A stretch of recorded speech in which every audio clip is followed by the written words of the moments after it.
What's going on, everybody? Welcome to episode 8. I am John Poznansky. And I am Harry, and we are coming to you again from Chop Studios at 750 Route 34 in Matawan, New Jersey. Today we are joined by Saint Anselm College head football coach Joe Adam.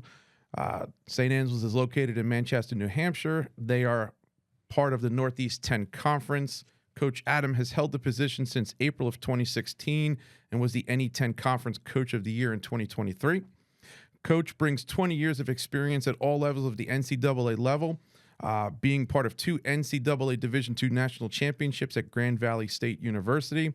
And just prior to his position at St. Anselm's, Coach was the assistant coach at Syracuse University, specializing in the offensive line, where he helped them achieve one of the top 10 offenses in the past 50 years of their history at that time.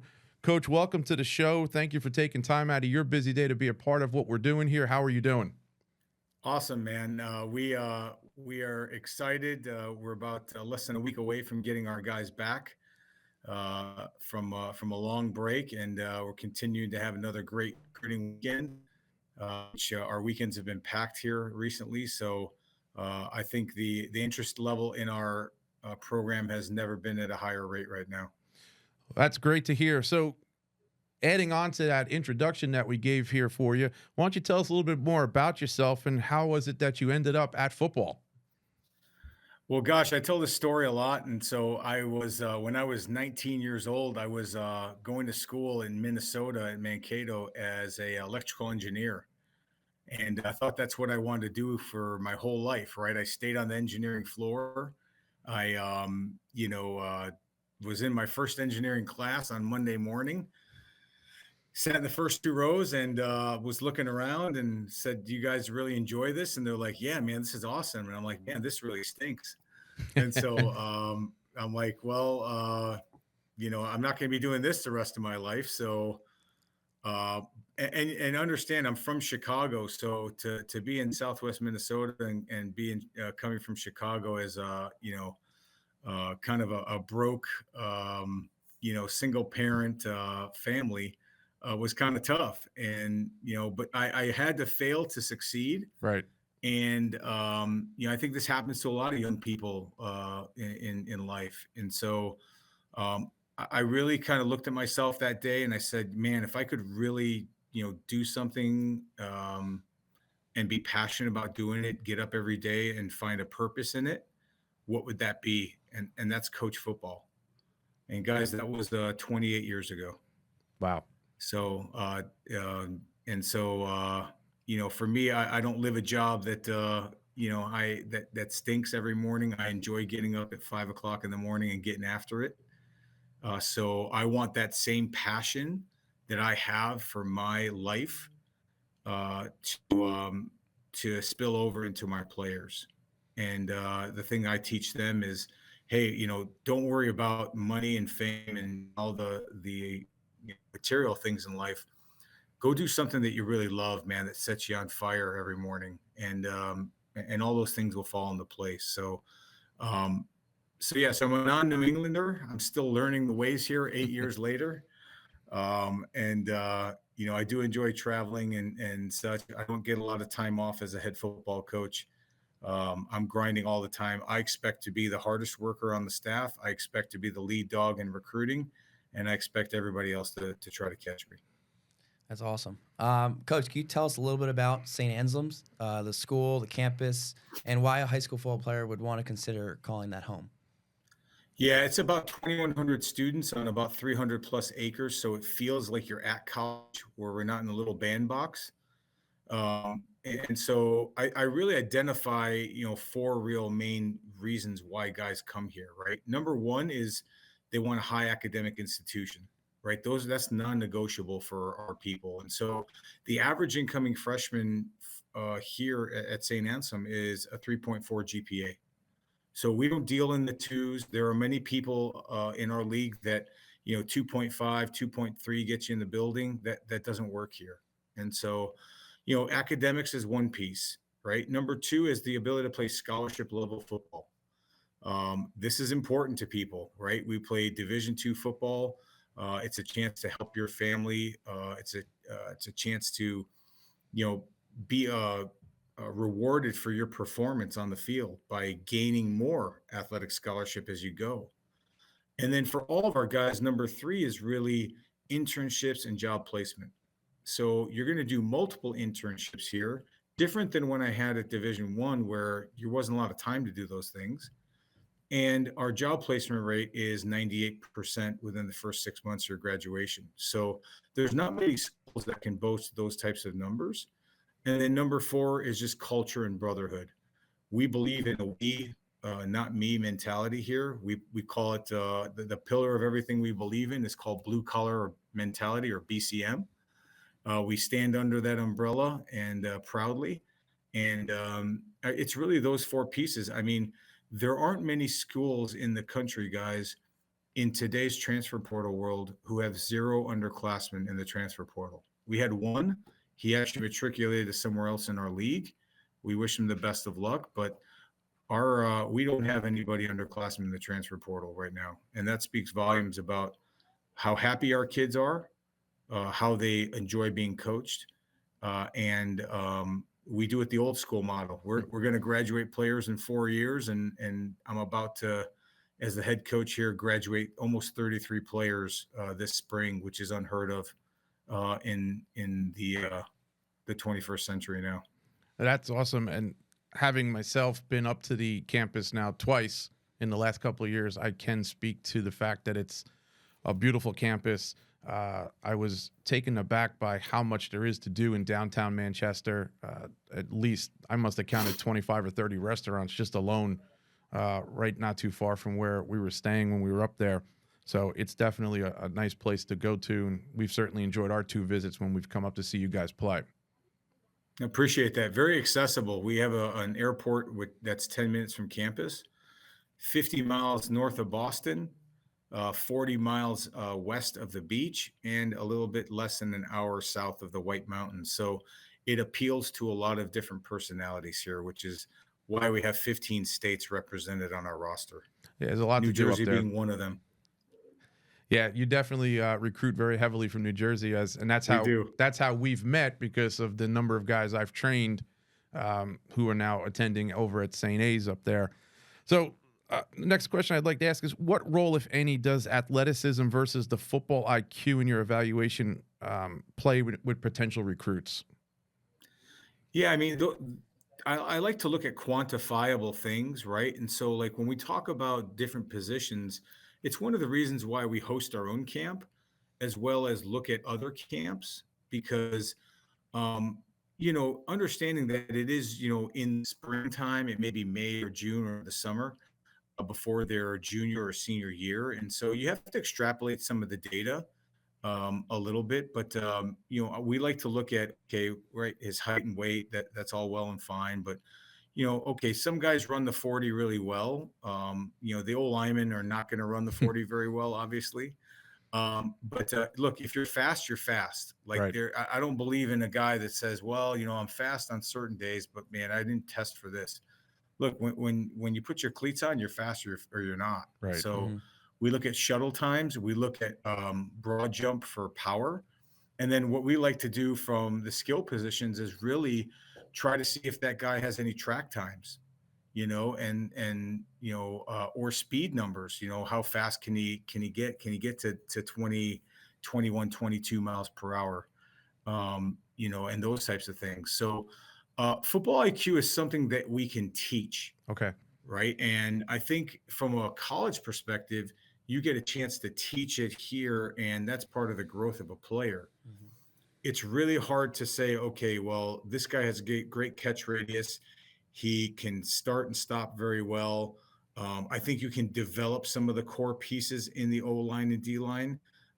If a guy has stiff hips, he's not going to unstiffen his hips, right? And so some of it's genetic, but I think some of those character traits are inherited, obviously, and others like football IQ are something that you can teach, right? And I've seen a lot of guys in the long time I've been coaching not have a great skill set, but their body ability and their football IQ puts them in a position.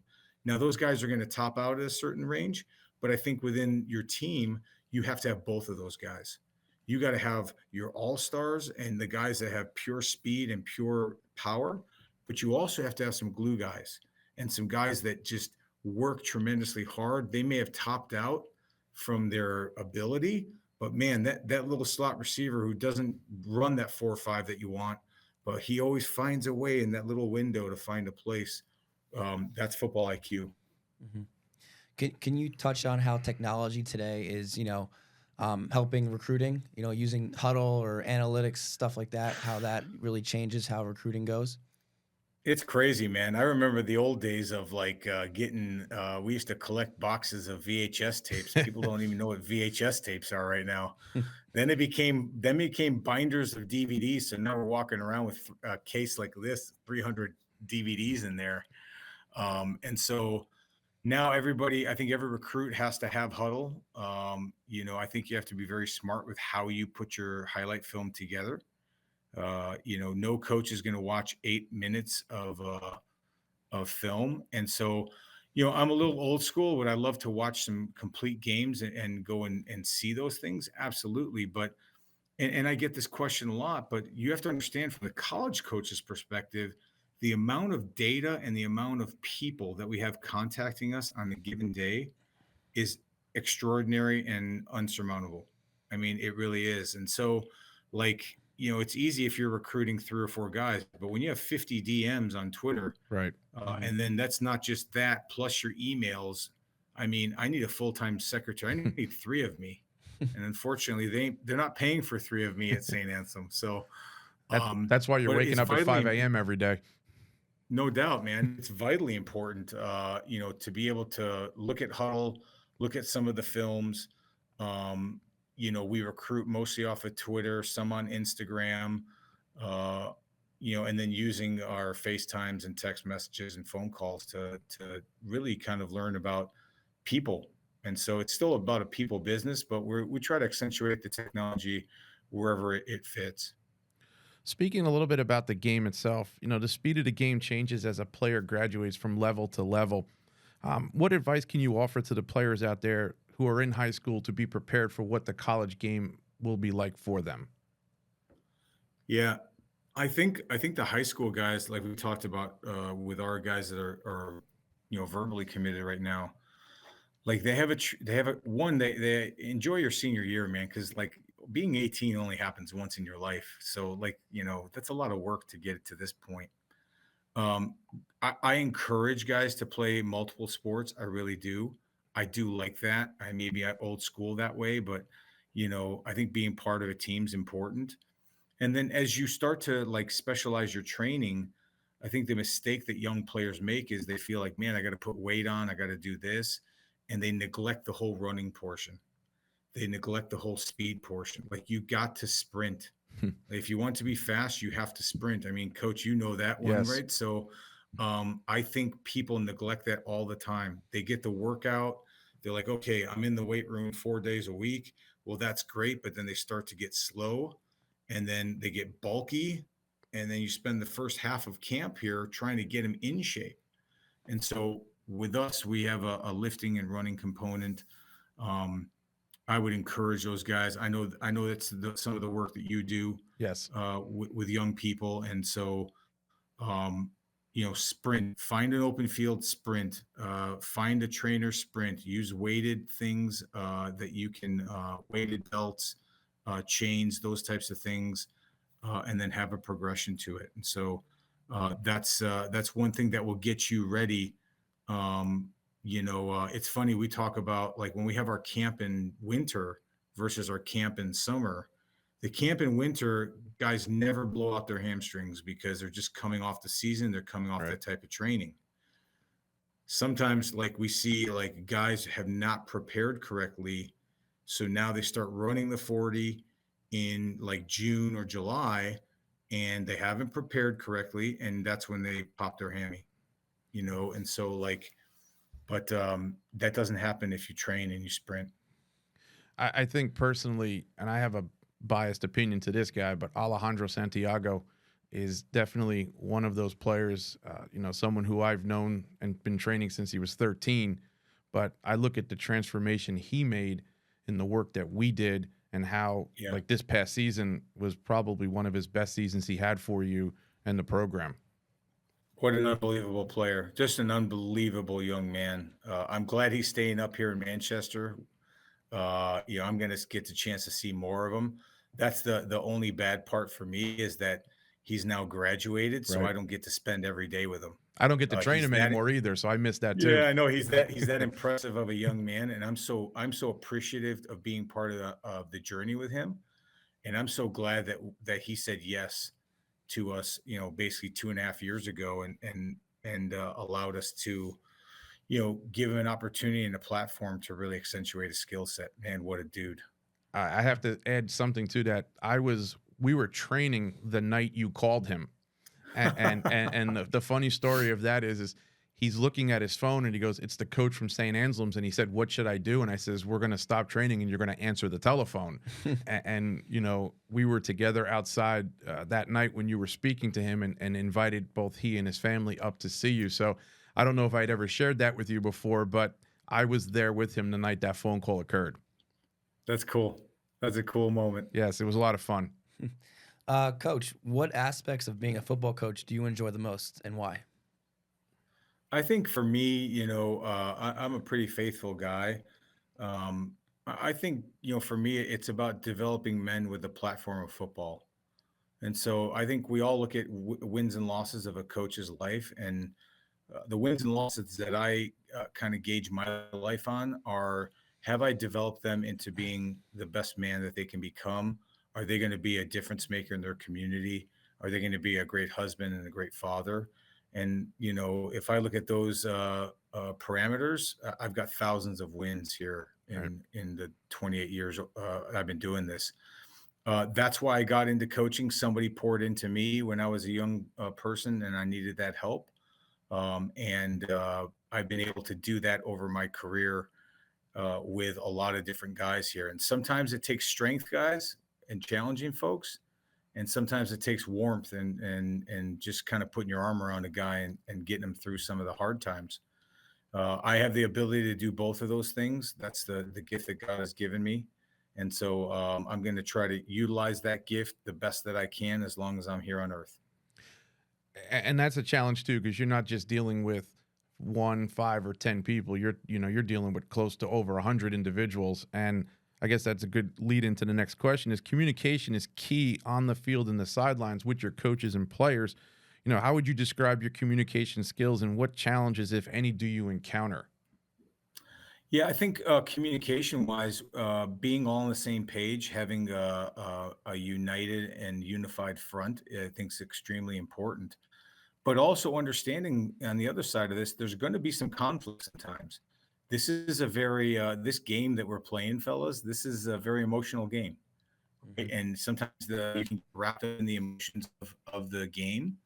I think players and coaches can happen like that. There's been multiple times where I've said something like, "Man, I wish I didn't say that during the game," or "I Right. apologize." I've had to do that to a player because I felt bad, maybe more conscious than anything, but um, I think having open lines of communication and honesty with the players, being where your feet are and telling them where they are and where they can go if they continue to follow that direction, and having a clear, concise set of things that you share with your coaching staff.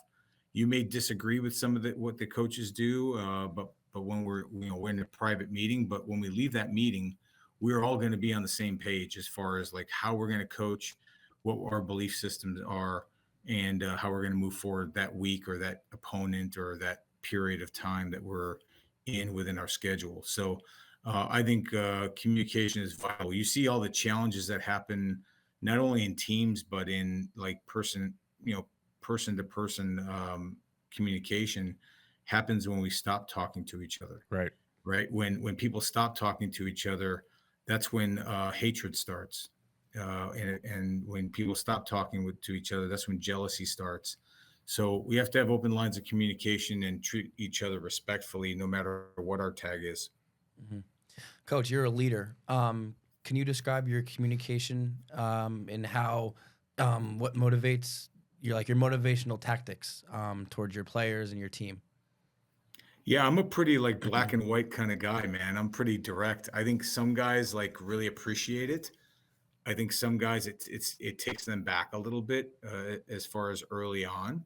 And so I think motivation guys, as much as I've studied this and gone through this, throughout my life, I think that's really understanding the players or the prospects' personality and understanding what their currency is. And everyone is motivated by something different, right? And so some people are motivated by money. Some people are motivated by fame. Some people are motivated to, hey, they really want to show their parents that they can do this or their loved ones. I think finding that currency spot for a player, and then each one of them is different, right? You can't coach everybody cookie cutter. Right. And so finding, and that only goes through relationship and communication. And so relationship is built with trust and honesty. And like I told the players, I go, guys, is there anything I've ever done that you did to you that you can't trust me or shown that you can't trust me? And everybody to a man's like, no, coach. I go, okay, well then, we have a good starting point of our relationship right now. Mhm. Because I'm never going to lead a young man down the wrong path. It may not be like always rosy all the time, but I'm going to extract the very best out of them. That's what I signed up to do on the entire roster, not just the really great players, Right. everybody here. That's what I signed up to do. Yeah, there's ups and downs in all sports, and coaches are there No to help doubt. us. No doubt. So, Coach, you mentioned earlier the team's motto, your motto of a blue collar mentality, BCM. What does that look like, and how does that translate to the players you're recruiting? Yeah, so there's three non-negotiables I have here, right? Besides, we look at the academics, right? That's a precursor, and then looking at the design of, okay, can they run fast? Do they fill a need on our team by position? Those are all pieces and parts that we talk about recruiting. But when I look at people and character traits and the traits of men that I want to coach, it really comes down and boils down to three pieces as far as BCM. And it's like, it's the personal, the work, and then the team, right? In the personal, we talk about championship character. And so having pride and courage and grit and having championship character means like I'm not a drug addict, right? Or I'm not, stumbling around campus at 2 o'clock in the morning Mhm. on a Saturday night. That doesn't embody championship character to me, right? It's just the ability to do the right things, man, consistently. Now, guys, they're 18 to 22. They're not always going to do that. Right. But I say for the most part, our kids do a tremendous job of that. I really do. Number two is relentless work ethic. So I'm going to challenge them to be relentless, right? So they're, in the work they do with you, Harry, they're relentless. Yes. Okay. And so, like, I've seen it with my own eyes, and that's the standard. So if you do that in your life, then I want you to be a relentless guy on the field, and then in the classroom, and then in our community service, and then as a teammate. And so one standard all the time, and we're going to reward that here a number of different ways. And then three is like the hardest thing we have is all these things, man. You know, Mhm. and it's all been talked about. It's me. It's all about me. That's a challenge in our game right now. It's all about me. And guess what? It isn't about me. Right? When I won the NE10 Coach of the Year, it was we. Right. I didn't do it. My team did a tremendous job. My coaches are all stars. Like we did that. That's a we award. And so I just firmly believe in that as a man and as a leader. And so we fostered that environment here and those guys have taken it off and run with it, man. Team collaboration here is at an all-time high. No, and definitely over the last couple of years since I've been following your journey with the team, you guys have definitely shifted in an upward direction with the program, and from an outsider's perspective, you guys are definitely going in a very good direction. We're close, man. Yeah, you are very. We're so close I can taste it. I know the last 2 years have been very close. I know I've felt Yep. your pain from afar. I know how you're feeling. Going off of that, Coach, how do you handle challenges of being a head coach, recruiting, transfer portal, now NIL in the mix? Can you talk a little bit about that? Yeah, find a great spouse that loves you and loves ball. That's really helpful. I mean, Mrs. Adam is the real head coach, so she allows me to do all this stuff, there's not enough hours in the day, guys, really, to navigate portal recruiting. You have to be within my day. I'm very, siloed in the sense of compartmentalized in the things that I have to get done, and so like I don't spend a lot of time dead scrolling, messing around on social media. I don't play games on my phone. Hmm. I haven't for a couple years now. I just don't have enough time, and so I spend time in my scripture in the morning. That sets me right, and then I start to, like, compartmentalize things. Okay, schedule. Okay, the coaches need this, the players need this, I need to get this done. I need to reach out to these couple recruits.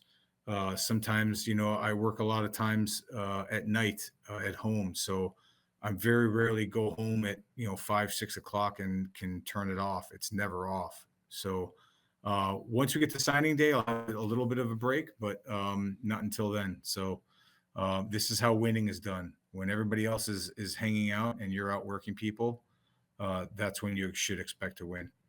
Mhm.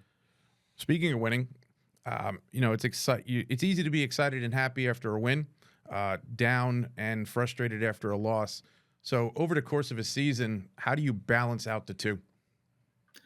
Yeah, this has happened here a couple times, and so like I think as the leader of the program, you got to maintain some equilibrium and some balance to you. And so momentum is a real thing in football, and so when you get momentum, you get a couple wins under your belt. It masks a lot of things that maybe are challenging in your program. Right. And so we can't get too high with the high, and we can't get too low with the lows. And so if we don't succeed, what I tell the guys is, hey, we have to do a great job of controlling what we can control. Like, that's our attitude, our effort, our enthusiasm. I don't control the other skill sets of the other team. I don't control the referees. I don't control the weather, although some of my players believe that. But understanding that no one goes out on a Saturday afternoon intending to lose the game, Right. right? So that's not the case. If you give your best effort and you fall a couple plays short, then it's an execution piece, right? And so like that's going to happen on there's no person that has won every single game they've ever played. So don't get too low, and fail fast and move on. Right. And I tell it to the guys a lot here, and that's a good life lesson for them. As far as like, okay, hey, I didn't do very well on my test. Okay, fail fast and move on. Hey, that girl, she didn't want to go out with me. I've been waiting for a month to ask her in class. She said no. Okay, fail fast, move on. And so, I think just striking a balance between that and understanding who we are, what our identity is, and more process than outcome. And we continue to talk about that, and that's why we've been better, I think, the last couple of years. Mhm. So, Coach, how would you describe your coaching style? What is your style of coaching? Oh man, I'm not a dictator, that's for sure. Okay, so I want to get that one out of the way here. I would say collaborative. I would say I think it's challenging. I think I consider myself the best coach here. I've coached every position there is to coach on the field. I've coordinated both sides, so I have a good breadth of knowledge of where everybody's supposed to be. Like I said, I think I'm the thermostat in the room, man. So I can be cold sometimes and I can be warm. And I think depending on the situation, you're going to have a little bit about that. But they understand that it's coming from a place of love, and sometimes it's tough love, and but it's always going to be straight from the heart, man.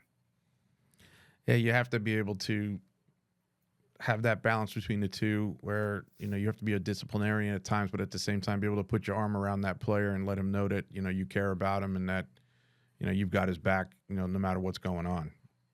It's tough being an 18 to 22-year-old in these times, man. I'm Yeah. just telling you. Oh, I know. It really is. I'm 22. Yeah, there you go. Yeah, I don't know what that feels like anymore.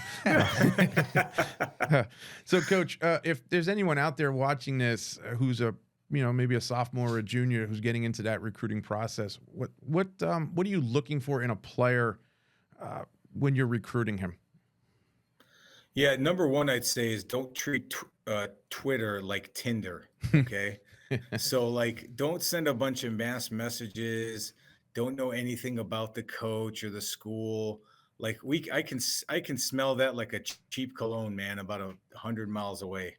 So, if you're like, "Hey, coach, I really like your program." Okay, well, what do you like about my program? And then they Right. don't answer. So, be genuine. Understand that we're inundated with data at every given time. And so, what I've told a lot of the 26s right now is, "Hey, let me get through my signing day here, and then I'm going to take a brief, like 2 week pause, and then we're going to hit it." Right? That's at the Division 2 level. Every level is a little bit different, right? Right. My FBS buddies are out there right now. They're done with their 25 class. They're out there scouring for 26 and 27s. And so, like, don't be afraid. You got to continue to get your name out there. Go out and fill out questionnaires. Um, at the schools that you may have interest in. And I get it, man. Like, hey, everybody wants to be at Notre Dame or Alabama or all those places. There's only a select amount few that are going to make it to that level, Right. right? And so, like, I think, and it's the same thing with camps we talk about. Like, all these guys go to all these mega camps and Division 1 camps, and like they get like 4 reps, and they're like, well, what does he think about me? Well, he doesn't think anything about you because he didn't really invite you. He just sent you a mass email. Right. If you want to move up, what you do is go to a smaller camp, like a Division 2 or Division 3 camp, and go crush it. Okay. And if you're good enough to earn a scholarship at Division 2, then you should say, you know what? Let me go to a 1AA camp. Let me go to a 1A camp, right? Unless you have a certain size and speed component to you, then I don't know if going to like Temple or BC or Yukon, unless they're really talking to you via phone and not like automated text message, Right. if that's really going to help you. And so I see that mistake all the time, man. I see guys like, okay, well, I'm only focused on this set of schools. Well, that's great. But if that set of schools doesn't really have interest in you, then you're just wasting your parents' time. And so the difference is that, Harry, when we used to recruit, 10, 15 years ago, to get a game day invite or to get like a junior day invite to a program was really hard. Right. I mean, it was like trying to get in to see the president at the White House. Like you maybe got one if you're lucky in the neighborhood. Right. Now these guys, they don't care. They have staffs that are 20 people deep. They're like, yeah, I'll just send it to Johnny Smith, and he can take pictures and then put it on social media, and then in February, hey, I'm getting recruited by UConn. Right. All right, well, that's the last time you're going to spend on UConn's campus, I guarantee you right now, unless you have an offer. And so that's the advice I would give them: is just be realistic. Go watch that level of film and say, you know what, my game looks a lot like that right now. Mm-hmm. And I think that's a very understated piece, right? So I could want to go to that level, but if I look at my film compared to like the YouTube or the game film that they have, and there's a stark difference, then that's probably not a fit right now. Now it may be down the road as you get better, but right now it's probably not a fit. So at this point, how is recruiting going for you guys, and how is the team looking? I know it's ways away, but how's everything looking right now? I mean, I couldn't be more happier right now. One, to as a head coach, to graduate the amount of players that we're graduating speaks volumes of our program and our coaches and our kids. We were able to access some mid-year pieces. We were not a huge transfer portal place, but we had so many guys reach out to us with so much desire to be here because they see what we're building. We have early enrollees from a high school for the first time ever in school history, from a football perspective. So, and it's taken away a couple of opportunities for some of our high school kids. But it's phenomenal. Our weekends have been packed. We are going to be done by signing day. We're probably one of the only programs in the NE10 that is actually done on signing day, and we have been for every year since COVID. I think it's a testament to how early we start. We do our camp series in May. We get down to New Jersey into our camp series in Long Island, and we identify great fits for our place, and then we just go attack it. I don't believe in starting recruiting in December and January. That's just not a focal point for us. So we've been on a lot of these guys. We know a lot about them and their families, and we feel like they're really good fits. And so, the last 2 years we've actually canceled the last visit before signing day because we've been full. And so I don't know how it's going to shake out here, but um, you can't control opportunity. We have a lot of people that are visiting. We've actually had to cap our visits. We've had to do this now 2 years in a row because I don't have the staff that can continue to take on if we left these things open. Right. We actually capped this visit 2 weeks ago because it got filled up so quickly. That's A great. good problem to have. Yeah, Man. that's great news for you Mhm. guys. Yeah. I know you mentioned a little bit earlier, your faith and family are very important to you. So, and I know you kind of touched on it a little earlier in the conversation today, but how do you balance that, the family life with the football life? Sure. In my life, I have a sign in my house. It's faith, family, and football. It's in that order. I'm very lucky that I have a very supportive wife. I go to church on every Sunday if I can when I'm not traveling. I have a Bible study that I love on Thursday nights here, and that used to be our date night. So shout out to my wife for allowing me to swap date night for another night or another time. And so that balance is extremely important to me. And I think you have to be a saint to be a coach's wife. I would not be in the place that I'm at right now and have the level of success without a supportive spouse, a lady who's all in all the time and handles all the other things that I can't handle because of my schedule. My children are down in Texas. I have 6 grandchildren in the state of Texas, so that becomes harder to navigate, but we find time Good to be recruiting able to do that. opportunities too.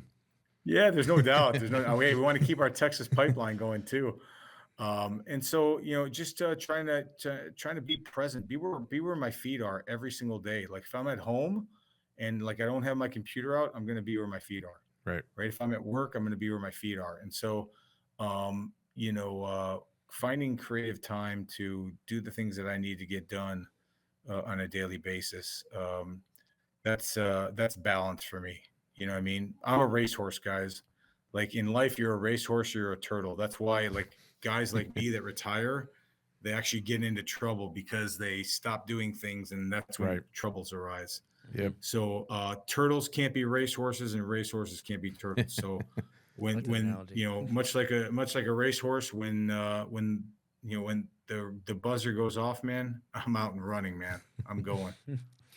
So, what advice can you offer a high school football player wanting to play in college, along with those who want to be a coach one day?